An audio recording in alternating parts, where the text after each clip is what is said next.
biológicamente la psiqui, ¿no? Que es el alma o la razón. Patos o pasos, que es la enfermedad. Y logia, logos, que significa discusión o discurso racional. Es decir, la psicopatología tiene que ver desde este discurso racional relacionado a este alma o la razón. Fíjense ustedes cómo hacen esta síntesis, ¿verdad? Y mencionamos que es la disciplina que analiza las motivaciones y las particularidades de las enfermedades de carácter mental. Como yo les dije hace un momento, que no solo ustedes tienen que ver la psicopatología desde la enfermedad mental como tal, que pueden estar enmascaradas en otras, ¿sí? Enfermedades clínicas o crónicas.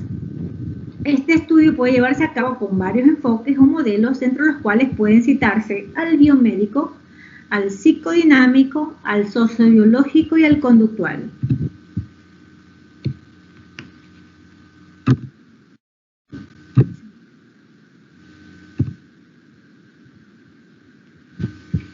No sé qué pasó. Entonces, dentro del biomédico, decimos como una designación de un área de estudio. Es aquella área de la salud que describe y sistematiza los cambios en el comportamiento que no son explicados, ni por la maduración o el desarrollo del individuo, ni como el resultado de procesos de aprendizaje, también entendido como trastornos psicológicos, enfermedades o trastornos mentales.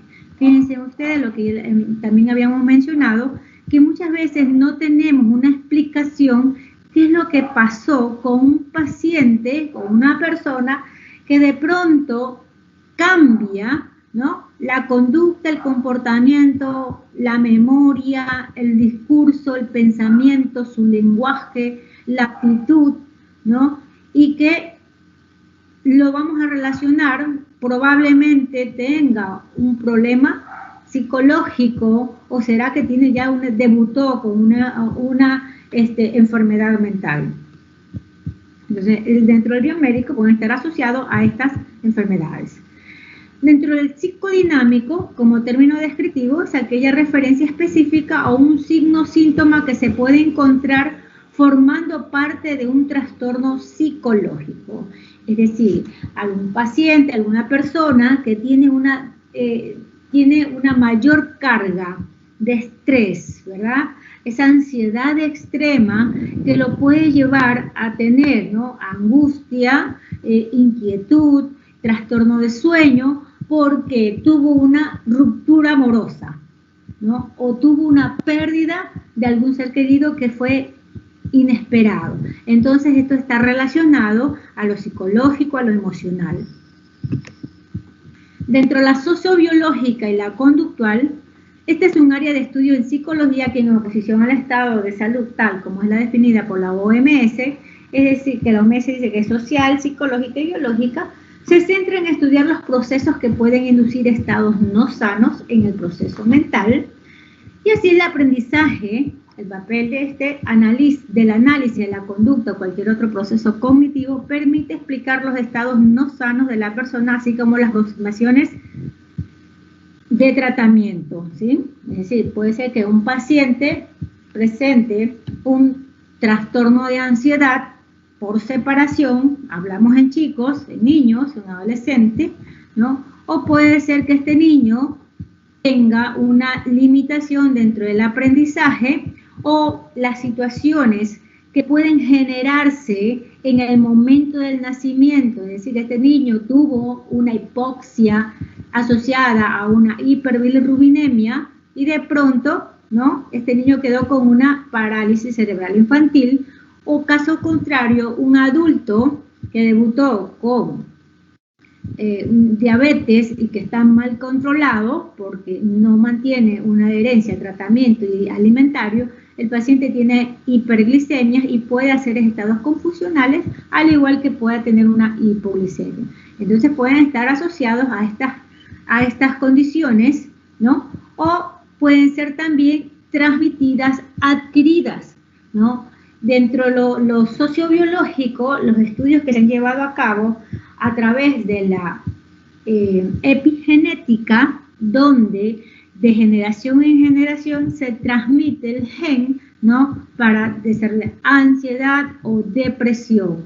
Por eso es que cuando nosotros tenemos un paciente que tiene ansiedad o depresión o intentos autolíticos, siempre preguntamos si alguien en la familia tiene ha padecido o ha tenido estos mismos trastornos, o si es un paciente bipolar o esquizofrénico, igual preguntamos porque pueden estar ligados a la parte genética, ¿no? Que se adquiere de generación en generación.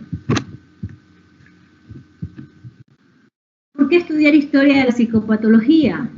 Para tener una perspectiva, que es lo que a mí me puede llamar la atención probablemente, ¿no? En cómo yo pueda ayudar o evaluar a un paciente con riesgo autolítico, ¿verdad? Que puede ser que tenga una depresión enmascarada, ¿no? Y por ahí en algún momento puede decir el paciente que tiene una situación que lo aflige y tiene pensamientos.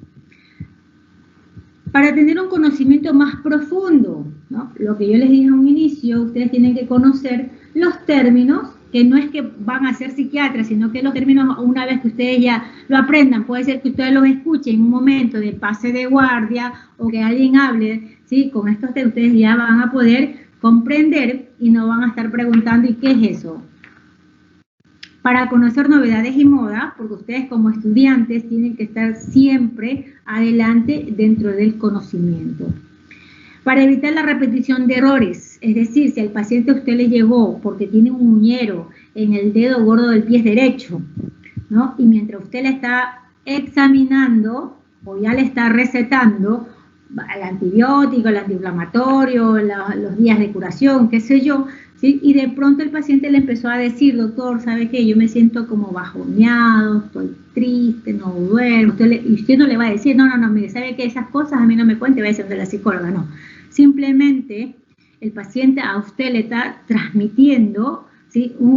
Y le da a conocer que tiene un problema, tiene, ¿sí? Una condición que en ese momento necesita ser escuchado, o que probablemente este paciente ya tenga alguna planificación o tenga algún pensamiento de hacerse daño. Entonces ese paciente se le fue a la consulta y ese paciente va y se suicida, por ejemplo. Entonces, wow, entonces si yo digo, wow, ¿por qué no la escuché? ¿Por qué no? Entonces, fíjense ustedes que muchas veces los colegas suelen cometer este error, porque automáticamente dicen, no, es que yo no soy psiquiatra, yo no soy psicólogo, vaya busque, a mí no me hable de esto, a mí hábleme del corazón porque soy cardiólogo, hábleme, qué sé yo, de los ovarios y porque yo soy ginecólogo, por ejemplo. Como una fuente valiosa de ideas, ¿no? Entonces, la aportación, en el momento, por ejemplo, de que se tiene un paciente, no es solamente del psiquiatra, no es solo del gastroenterólogo, no es solo del cardiólogo, no es solo del oncólogo, sino que el paciente debe ser, ¿sí? Interdisciplinaria y cada uno tener dentro de las perspectivas cuáles van a ser las mejores opciones para mejorar un paciente, ¿no? Por ejemplo, ¿y por qué no decimos que dentro de la psicopatología también puede ser por una simple curiosidad? Entonces, ustedes observan esa imagen. Me gustaría ver quién le gustaría hablarme, qué es lo que interpreta, cuál es la perspectiva que puede observar en esa imagen. El apellido me dicen, el apellido y el nombre, ¿sí?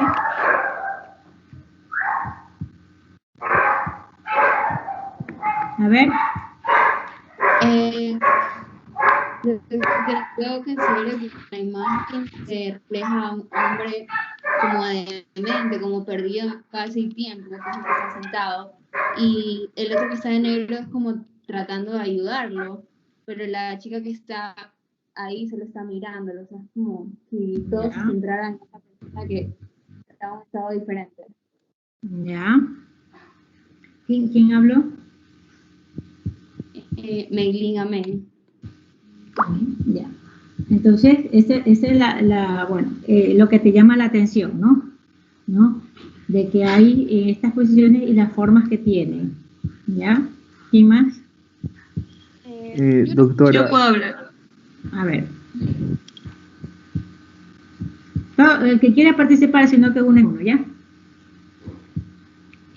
Yo no escuché muy bien lo que dijo mi compañera porque justo estaba el perrito ladrando, pero, o sea, lo que puedo interpretar por esta imagen es que en la antigüedad no se sabía qué era lo que pasaba con los enfermos mentales, entonces simplemente se intentaba abrir la cabeza de estos pacientes para indagar y ver quizás qué es lo que pasaba y no se sabía verdaderamente qué se estaba haciendo. También, por ejemplo, están si no me equivoco, las lobotomías, que eso fue posterior, que también se creía que al apuntalar al lóbulo frontal se podía cambiar la personalidad de los pacientes. O sea, son como procesos experimentales con el pasar del tiempo. Y eso. Bueno, ¿quién habló? Mariscal. Mariscal. Ya, muy bien. Ok. ¿Quién más? Está muy bien lo que dijo Belén. ¿Sí? ¿Quién más? A ver, después yo hablo.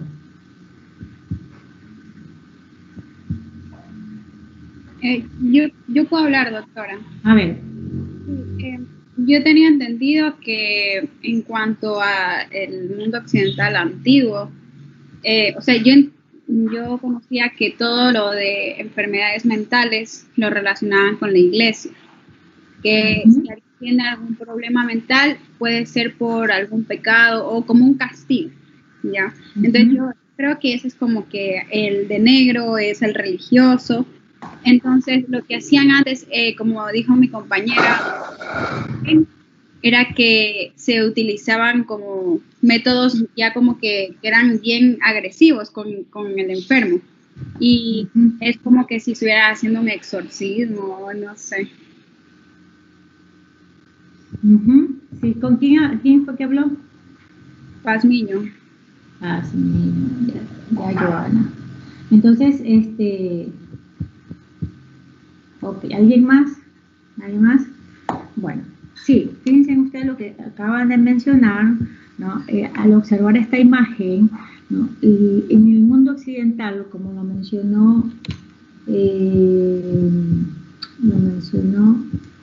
Pazmiño, ¿sí, Joana? Estaba relacionado todo lo que pasaba dentro de la conducta, el comportamiento, ¿no? Las cosas extrañas que aparentemente con las que debutaban las personas, en un cambio en un momento dado, lo relacionaban a lo divino y lo demoníaco. Entonces, como ustedes estaban observando, ¿no? Lo que más llama la atención, miren, fíjense cómo esto mantiene un embudo que probablemente tenga dentro de su creencia en ese momento, ¿no? De protección, la observación probablemente está haciendo una trepanación, ¿no? En este momento, ¿no? La otra persona que está viendo atentamente, pero frente al desconocimiento, la observación simple, pero lo que más llama la atención es, fíjense ustedes, la expresión, la mirada, ¿no? De la persona. Tiene una mirada, ¿no? Como desorientado, confuso. Entonces probablemente este paciente puede ser que tenga una hipertensión endocrinal o puede ser que esté con alguna psicosis, pero esto estaba todo relacionado, ¿no? Justamente a lo que podían ellos en ese momento hacer por el paciente. Entonces se dice que los filósofos de la antigua Grecia fueron los primeros en escribir sobre los enfoques psicológicos y orgánicos de las desviaciones. Y los griegos se concentraron en el análisis racional del mundo natural. Esculapio inventó, ¿no? Dijo que cada templo era una estructura en forma de laberinto en la cual las personas con padecimientos mentales caminaban y dormían hasta que por fin llegaran al centro, y que al llegar al centro ya hubiesen cambiado su pensamiento o la personalidad. Pero muchos de estos pacientes que tenían condiciones, ¿sí?, de una alteración mental que podría haber sido generada por alguna comorbilidad o por una enfermedad, ¿no? Muchos de ellos murieron, ¿no? Dentro del cuadro de la locura. Entonces, Hipócrates, él hizo un análisis, ¿no? Enfocado en el elemento, la cualidad de cada elemento, el humor que podía representar cada elemento, el tipo que estaba relacionado a este elemento y que también hizo una relación a la estación del año con ese elemento. Entonces, así como ustedes pueden observar, ¿no? Aire, las cualidades era corriente húmedo, que estaba relacionado y estaba descrito como que era dentro del humor el sangre, el tipo, por eso le llamaban ellos el tipo sanguíneo, y que estaba en relación a la estación de la primavera. Actualmente, ¿no? Bueno, después el último les digo, fuego, corriente seco, que es relacionado a la bilis amarilla. Ustedes habrán escuchado, a veces, muchas veces antes del abuelito se escucha, hoy tengo la bilis, estoy con coraje y tengo la bilis amarilla, ¿no? Entonces esto estaba relacionado al tipo colérico y en la estación de verano. Tierra, frío seco, al humor relacionado, la bilis negra, este está relacionado al tipo melancólico y en la estación de otoño. Agua, frío húmedo, es el humor de flema, el tipo flemático, y estaba en relación a la estación de invierno. Los pacientes que tienen una condición, por ejemplo, los pacientes con trastorno bipolar, tienen un esquema de tratamiento y a pesar que están con un esquema de tratamiento, estos pacientes suelen desestabilizarse en otoño, ¿no? Se vuelven hacia una fase, ¿sí?, depresiva, se van hacia el lado opuesto, se van hacia el lado de la depresión. Y los pacientes que están, ¿sí?, esquizofrénicos, que tienen un esquema de tratamiento, están estables y de pronto entra en la primavera, pueden tener un cuadro de una descompensación de su cuadro de base. Es decir, fíjense ustedes cómo pudieron hacer la relación, sí, con los elementos, en la observación, en la búsqueda de estos tipos de trastornos. Platón en el año 427 al 347 creía que la conducta desequilibrada resurgía de los conflictos entre la razón y la emoción.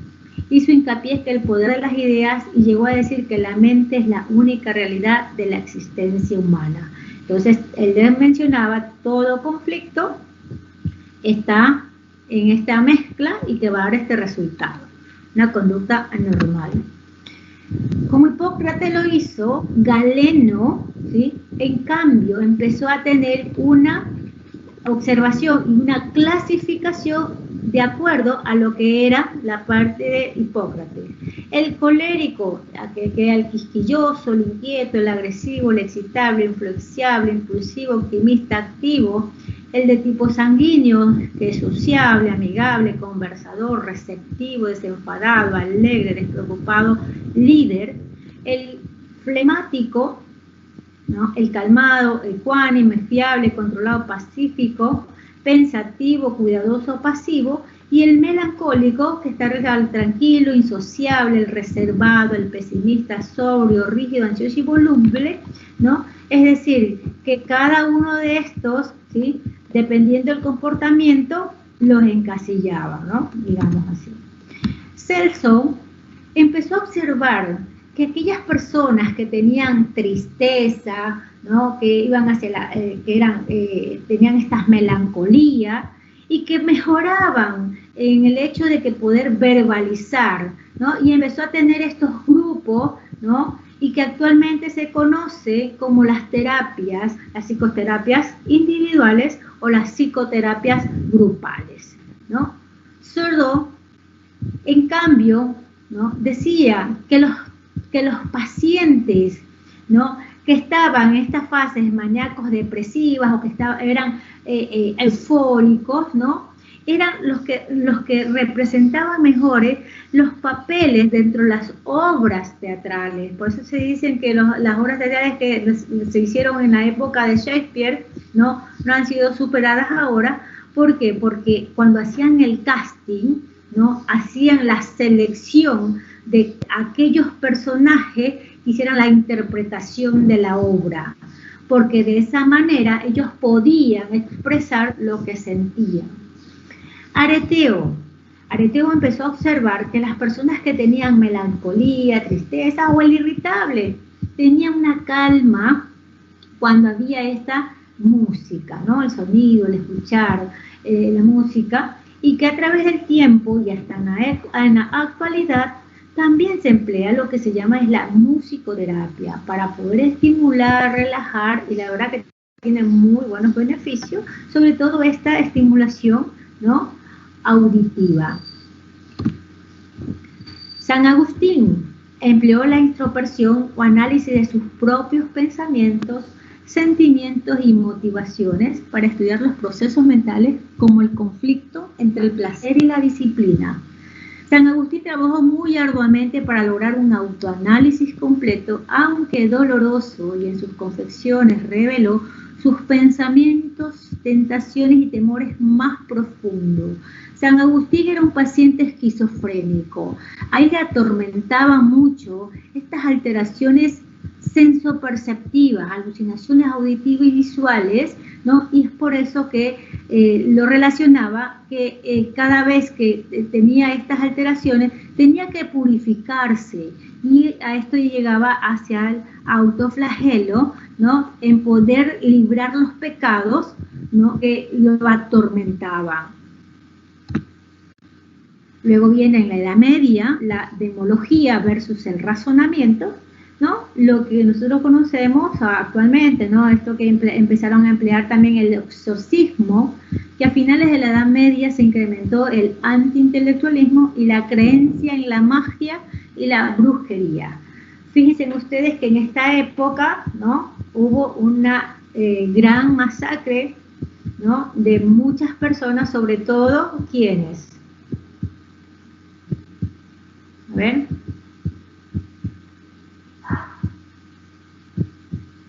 Hola. De brujas. Sí, doctora, son como brujas quemándolas. La masacre de brujas. Porque claro, la brujería era algo como del demonio, ¿no? Algo del diablo. Entonces. Exactamente. Por eso ellos emplearon esto del exorcismo, ¿no? Y toda persona que tenía este cambio de comportamiento, ¿no? Decían que estaban poseídos, y los que probablemente eran que estaban embrujados, y por eso empezaron a matar a muchas mujeres, ¿no? En las hogueras, sobre todo en las hogueras, porque las quemaban. Desde su creencia era de que las tenían que liberarse el pueblo, pero también al mismo tiempo también fue algo enmascarado aquel que no estaba de acuerdo con la política o con la creencia religiosa, también se los catalogaba que eran brujos, ¿no? Estaban hechizados. Las leyes del entorno a las alteraciones mentales. En Inglaterra, la corona tenía el derecho y el deber de proteger a los enfermos mentales, a los que los dividió en dos categorías. Primero, un grupo, los tontos naturales. Estos tontos naturales son aquellas personas, ¿no? Que nacían y crecían y podían tener 20, 25 años, pero tenían una conducta y un comportamiento que nunca cambió, como que tenía 5 o 7 años. Es decir, era infantil. Y esto actualmente lo conocemos, que son los que tienen retraso mental, los que tienen déficit cognitivo, ¿verdad? Desde el nacimiento. Después hubo otra categoría, ¿no? Que fue, los llamaron idiotas. Pero el idiota no es como el que nosotros decimos, ay, este no me mira, no me dice que se tornó idiota, no. El idiota era que la persona aparentemente era coherente, amable, sociable, inteligente, y de pronto tenía este cambio, que no hablaba, era huraño, ¿no? Se escondía, entonces empezaron a llamarlo de esta manera idiota. Entonces se dice que no compus mentis, no en su sano juicio, que no mostraban una incapacidad mental al nacer, y que después esto le cambiaron el nombre de idiota, los empezaron a llamar lunáticos, ¿okay? y que, bueno, esta es una palabra que hasta el día de hoy se utiliza, ¿no? Yo no sé si ustedes han escuchado, ¿verdad? En el Renacimiento, John Weyer, en 1515 y 1576, hizo hincapié en el conflicto psicológico de las relaciones interpersonales desequilibradas como causa de los trastornos mentales. Él insistió en que las brujas eran personas mentalmente perturbadas y no criaturas del Satanás, y salvó a muchos de morir en la hoguera. Asimismo, él escribió lo que ahora se conoce como paranoia, epilepsia, psicosis, depresión y pesadillas recurrentes. Cuando hablaba John Weyer en esta clasificación, vamos viendo una de cada esta.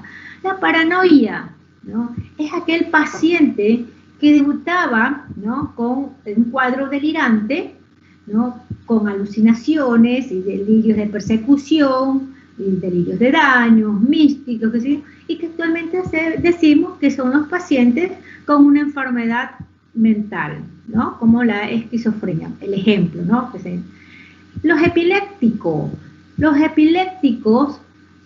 sobre todo cuando hay descargas a nivel frontotemporales o frontales, que tienen que ver justamente con conducta, estos pacientes tenían estos cambios y que los tienen. Entonces, por eso se dice que también entra estos pacientes dentro de las alteraciones.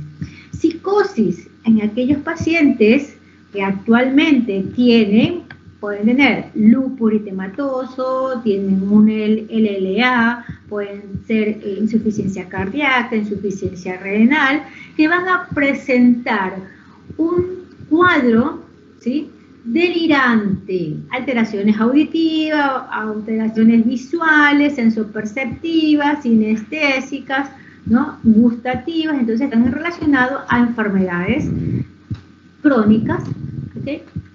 Depresión. La depresión, ¿sí?, tenemos que cuando debuta con un cuadro delirante es una depresión grave más síntomas psicóticos. Entonces el paciente, más que tiene esta depresión, empieza a tener estas alteraciones sensoperceptivas, ¿no? Y cuando hablamos de las pesadillas recurrentes, actualmente lo que se conoce como los trastornos del sueño, sobre todo en las alteraciones, cuando hay desde el ciclo del sueño, las fases hipnagónicas o las hipnagopómpicas, ¿ok?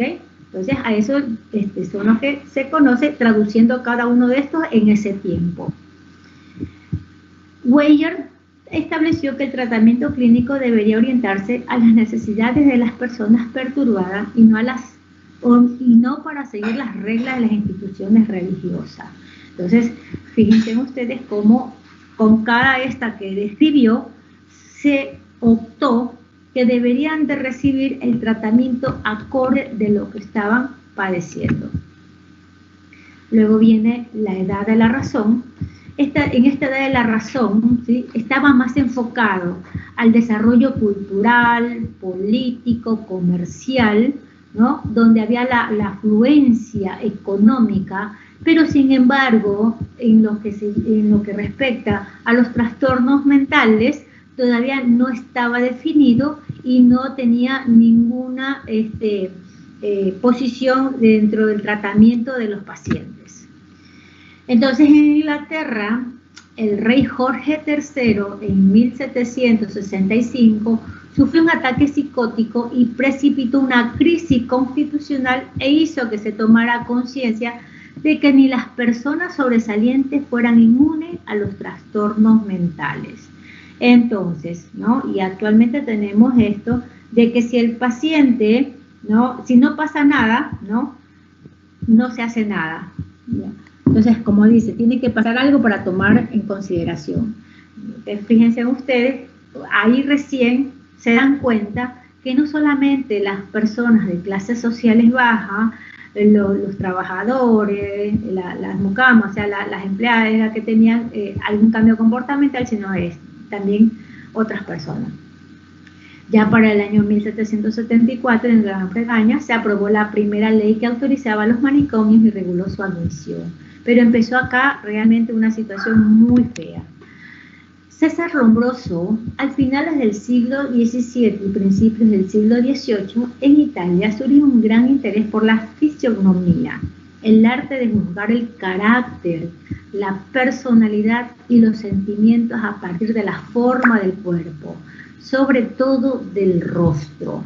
Entonces, como ustedes observan en esas imágenes, ¿no? En aquel tiempo, alguien que tuviera, qué sé yo, la quijada más grande y gruesa, los ojos rasgados, implantación de orejas bajas, estaba relacionado a que era tenía un problema mental, ¿no?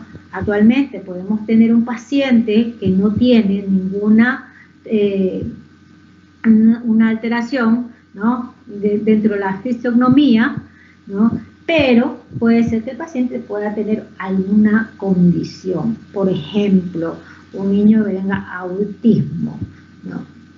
Un niño que un autismo a veces se ve como que no tiene absolutamente nada porque lo ven y simplemente los catalogan como los niños malcriados, ¿no? O puede ser que yo simplemente vea a un paciente que tiene implantación baja de las orejas, ojos rasgados, base ancha de la nariz y una macroglosia, yo digo directamente que es un paciente con,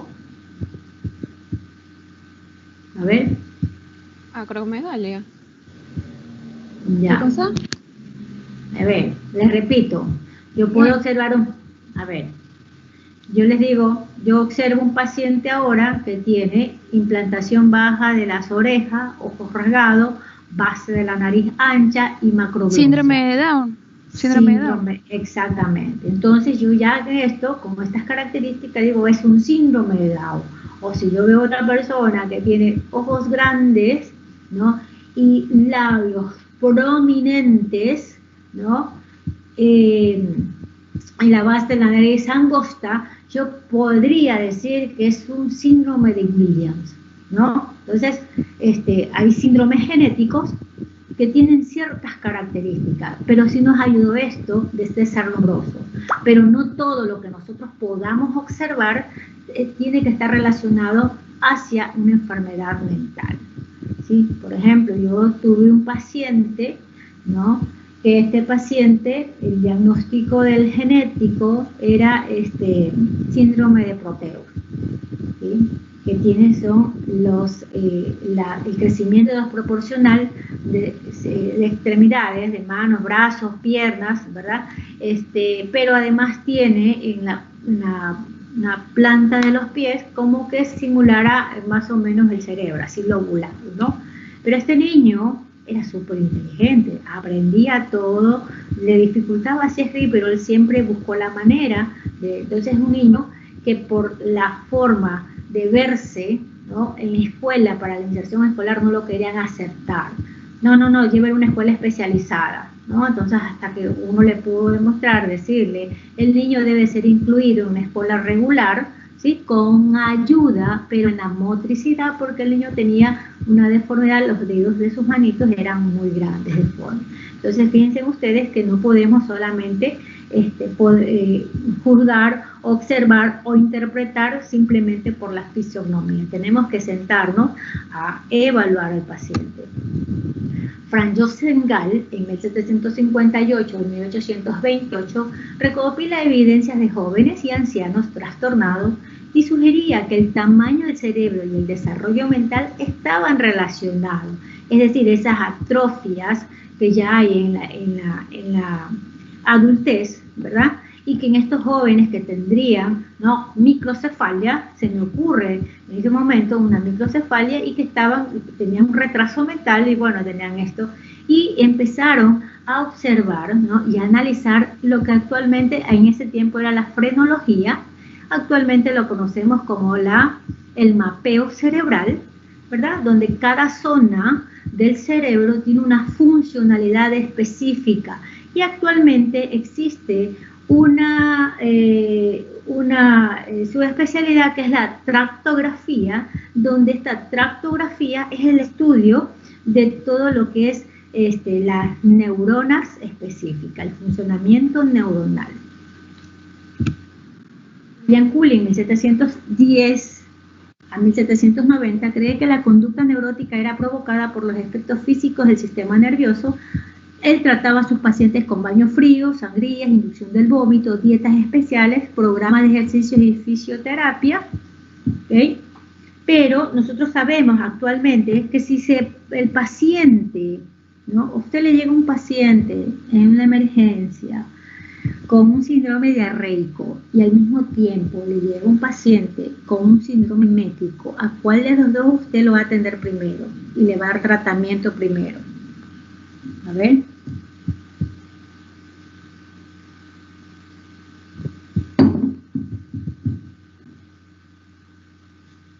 A ver, chicos.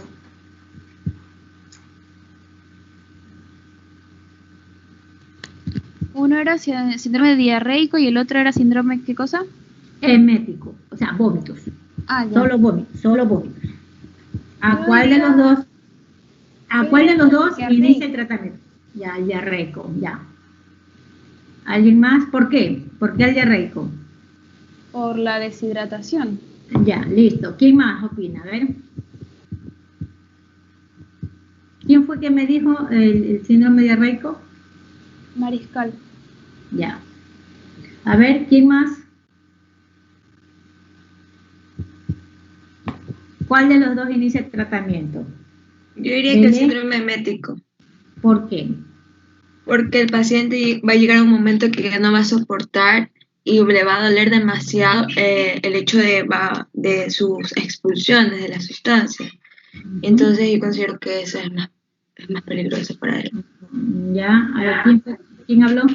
Porras, María José. Porras, ya. A ver, les comento, ¿sí? Dentro de estos dos pacientes, cuando el paciente tiene un síndrome emético, ¿sí? Es un paciente emergente en atención, ¿sí? A diferencia del síndrome diarreico, porque los electrolitos se van a perder 3 veces más que por la diarrea, por vómito. Entonces, estos pacientes en síndromes eméticos tienen que ser hidratados, recompensados, ¿sí? Para poder recompensar los electrolitos que están eliminando. ¿Ok? Entonces, fíjense ustedes, estos pacientes, jamás que les inducían el vómito, que supuestamente era para limpiar, o sea, agravaban la situación del paciente. Los baños fríos generaban en estos pacientes esa hipotermia que podían causar, ¿no? Estas hipoxias, ¿no? A nivel cerebral, estos que también les hacían cortaduras, trepanaciones, ¿no? Estas dietas especiales, es decir, que les daban sin comer o no les daban azúcares, estos pacientes después convulsionaban, era una cosa terrible. Entonces él empleaba severas restricciones de camisas de fuerza para controlar a los individuos violentos. Con todo esto que los trataba, empeoraba la condición del paciente. Por eso nosotros tenemos que saber bien, ¿no? Qué es lo que nosotros tenemos de prioridad sin hacer daño al paciente. Frank Anton Mesmer, ¿no? En 1734-1815, siguió las teorías venidas de Inglaterra respecto al tratamiento con imanes. Realizó un tratamiento con una paciente haciéndole ingerir una preparación que contenía hierro y sujetándole 3 miembros en su cuerpo y uno en el estómago y 2 en la pierna. Actualmente igual se ha escuchado esto, no sé si ustedes habrán escuchado, de la imanoterapia, ¿verdad? Donde te dicen, bueno, el paciente tiene mucha ansiedad, sí, mire, no sé qué hacer, me siento angustiada, bueno, le vamos a poner 3, 4 imanes en la oreja del lado derecho, no, yo soy irritable, impulsivo, me enojo por todo, bueno, le vamos a poner 3, 4 imanes en el lado izquierdo de la oreja. Entonces, de esa manera, ¿no? Ellos tenían esta creencia de mejorar la situación en los pacientes. Baquet, en cambio, él utilizaba una tina errónea en que colocaba agua magnetizada, pero es una de las cosas que él dijo, ¿no? Porque imagínense, en este tiempo hicieron la plata, el dinero. Baquet sí dijo que los que tenían una mejora, es decir, la sugestión, los neuróticos, que nosotros decimos ahora, los conocemos ahora, que son los neuróticos o los hipocondriacos, ¿no? Tenían una recuperación fantástica con estos métodos y se curaban, pero aquellos que realmente tenían una enfermedad no era así, ¿no? Más bien se empeoraba su condición porque no era el tratamiento indicado. Entonces, por eso Baquet ya él introdujo que para él todo esto que tenían sanaciones era solamente la sugestión del paciente. El movimiento de la reforma de Michael Folcat es muy interesante, este libro de leerlo dentro de esta historia. Philip Pinel, 1745 a 1826, fue un líder de la reforma de los hospitales mentales franceses, expresó gran simpatía por la condición de los dementes, creía con firmeza que lo que necesitaban era cuidado humano y tratamiento. Estaba en contra de las instituciones que eran necesarias para proteger a la sociedad que para ayudar a los enfermos.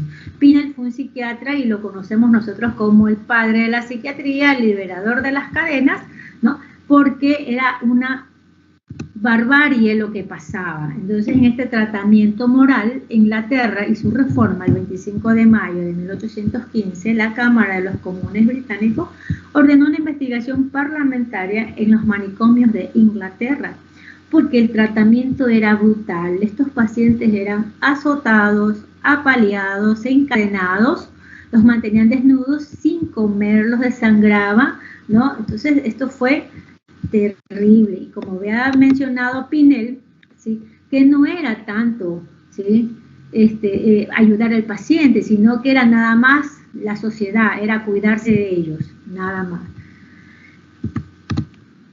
Kraepelin, en 1855 a 1926, elaboró un sistema de clasificación de las alteraciones mentales en que se basan las modernas clasificaciones que actualmente las seguimos todavía utilizando, ¿no? Refutó la teoría freudiana y utilizó una monografía titulada Trastornos del lenguaje durante el sueño, donde analizaba los mismos desde un punto de vista no psicoanalítico. Es decir, que aquellos pacientes que tengan alteraciones mentales crónicas, como la esquizofrenia, no es dable el tratamiento con el psicoanálisis, sino que él decía ya que tenían una condición más específica dentro de estas alteraciones mentales.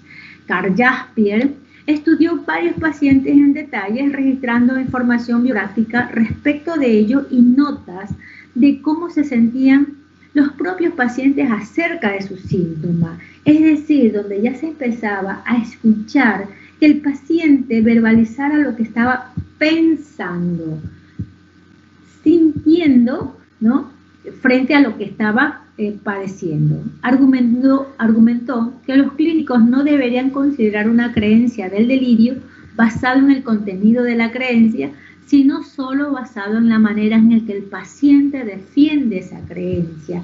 Aquí el ejemplo más notorio en el paciente esquizofrénico, el discurso delirante que tiene, ¿sí?, es la creencia y es no modificable ese delirio. El paciente lo siente como real. El paciente a usted le puede decir, estoy viendo, las voces me están diciendo que yo soy bueno o que yo soy malo, y es así, ¿no? O que el vecino me quiere robar el pensamiento y por eso yo me tengo que forrar la cabeza con papel de aluminio. Entonces usted no le puede decir, no, pero si el vecino es buena gente, si es el vecino más querido, pero para el paciente, esa es su creencia.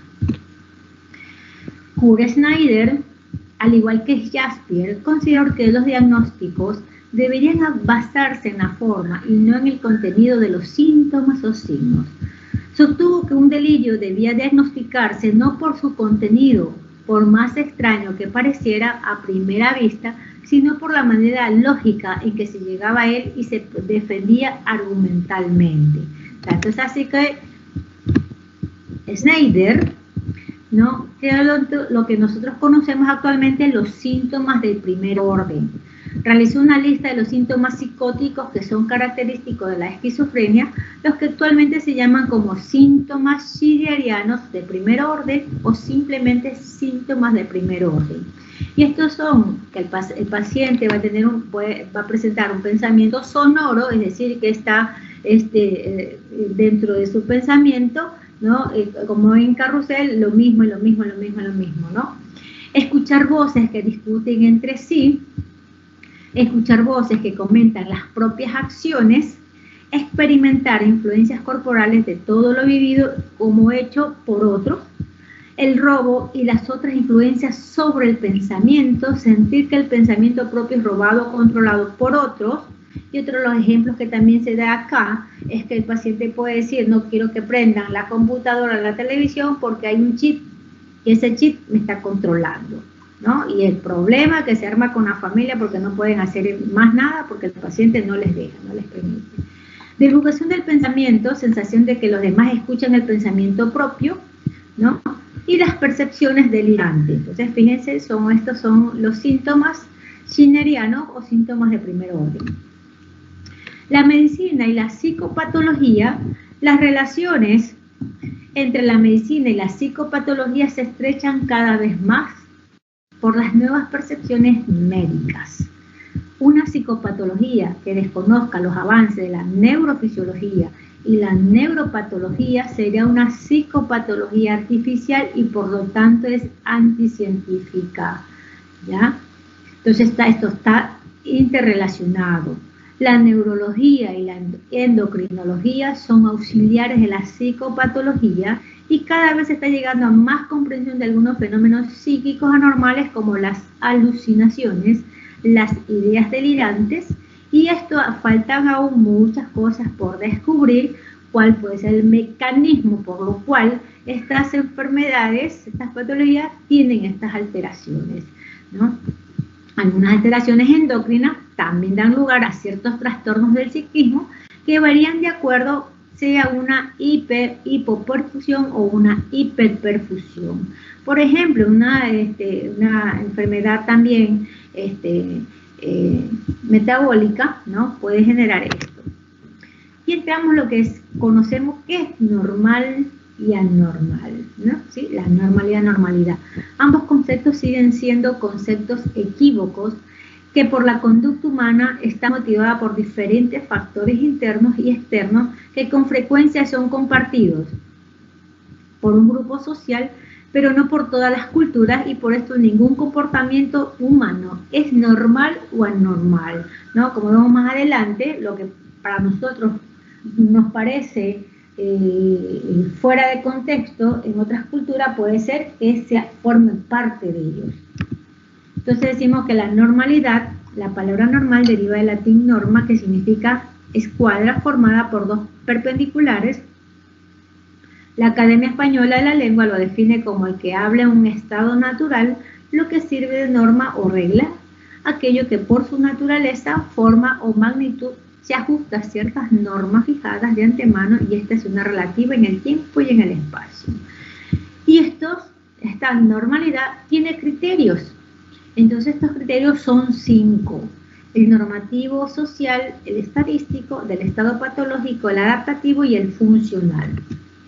Del normativo social, cuando decimos el juicio de valor, muy subjetivo, por lo cual el comportamiento es considerado como una desviación respecto al estado perfecto e ideal. Es el consenso general del grupo social al que determina la normalidad o anormalidad de cada uno de sus componentes. Con frecuencia el juicio es individual y se considera normal a lo aproximado al óptimo, por ejemplo la puntualidad. Si nosotros hablamos y que tenemos que hacer un criterio, análisis, en este ejemplo, qué sé yo, si usted viaja y se va a Europa, ¿no? A usted le dijeron que la reunión, la fiesta, empieza a las 8 de la noche, pero como somos ecuatorianos, vamos a llegar a las 11, entonces esto ya no está bien visto, ¿no? Un ejemplo. Un mismo tipo de comportamiento puede ser aceptado en determinados grupos social o cultural, mientras que en otro contexto sociocultural puede ser considerado como una desviación de la norma. ¿Sí? ¿Okay? Desde lo estadístico, el concepto de normalidad estadístico resulta útil para el estudio de los valores como la talla y el peso. ¿Sí? Es decir, aquí vamos a tener la proporcional y hacemos una relación, el coeficiente intelectual, ¿no? El coeficiente intelectual, este criterio no es aplicado al estudio del comportamiento y por las conductas que no son un continuo entre la no presentación y el exceso de la conducta. Es decir, esta normalidad estadísticamente no podemos decir que todo lo que tienen una dificultad de elaborar, de trabajar, de elaborar una planificación, tienen un coeficiente intelectual bajo, o que todos los que tienen una edad tienen un coeficiente intelectual alto, o que entonces en esto significa desde el lado estadístico, del estado patológico. Algunos autores afirman que es normal lo que no es patológico y no hace daño, ¿no? Puede ser un chico que tenga un déficit, ¿no? Tiene un retraso mental límite, está limítrofe. Puede ser este niño que no tenga mayor cosa, ¿no? Dentro de la conducta y comportamiento, es comportadito, obediente, ¿sí? Y con este criterio se confunde con frecuencia, normalidad o con anomalía, que significa irregular o desigual, que se refiere a la presencia de alteraciones biológicas. Puede ser también que este chico, ¿no? Otro paciente, en el caso que les dije, ¿no? El LLA tuvo una hemorragia, ¿no? Una gran hemorragia de parénquima cerebral, y el paciente quedó con una conducta irritable, impulsiva, no hable. Entonces, bueno, ahí estamos hablando que se traduce ya a la alteración biológica. Adaptativo. Es necesario tomar en cuenta la capacidad del individuo dentro de un sistema, ¿no? De oferta y demanda, de costo y de beneficio. La capacidad de adaptación tiene un límite para todo ser vivo, y sobre todo hay que considerar, ¿no? Que los estados adaptativos deben ser observados, ¿sí? Por los adultos en los niños. No es lo mismo cuando se escucha, ay, no, es que es chiquito, y como es chiquito, no le va, y se va a dar cuenta. Separaciones de padres, cambios de hogares, cambios de casa, cambios de países, ¿no? Sin embargo, es todo lo contrario. Entonces, yo siempre les digo, por ejemplo, en este punto, aquellos padres que se van a separar, ¿no? O que hay mucha situación de violencia, de grito, de maltrato entre los padres. Los procesos adaptativos en los chicos van a generar una alteración, ¿no? Y que va a traducirse en su conducta y su comportamiento. Un ejemplo aquí que puse, el estrés crónico puede producir hipertensión arterial, infarto, enfermedad depresiva, crisis de angustia. Es decir, estos pacientes pueden estar asociados a síndrome de burnout, ¿no? Donde el paciente, ¿no? Tiene este estrés, ¿no? y la agobia, ¿no? El trabajo, por ejemplo. Funcional. El ser humano es tanto más normal cuanto más capacidad de convertir sus fantasías inconscientes en sentimientos y pensamientos conscientes, ¿sí? Y en forma de su comportamiento satisfactorio para él y para los demás. En este punto, cuando nosotros decimos dentro de la normalidad que un paciente sea funcional, se refiere a cuando el paciente tiene indemne, ¿sí? Todas las actividades de la vida diaria. Es decir, este paciente puede ser que tenga un retraso mental moderado, pero el paciente puede comer, bañarse, vestirse, peinarse, y lo que tiene es una limitación para hacer otras cosas, otras actividades, acorde a su edad cronológica, qué sé yo, tiene 10 años y no va a poder terminar el aprendizaje que tiene, es como de primer grado, por ejemplo, pero es funcional, ¿sí? Aquel paciente, a la diferencia que tenga un paciente con una depresión grave, donde el paciente, ¿ya?, tiene implicada la función, las actividades de la vida diaria. Es el paciente que está, ¿no?, anedónico, hipobúlico, ¿no?, hipersomne, que está postrado, que no quiere comer, no quiere bañarse, está sucio, no quiere levantarse, y te dice que no tiene ganas, no tiene energía. Entonces es un paciente que está implicada la funcionalidad dentro de la normalidad. ¿Comprendieron?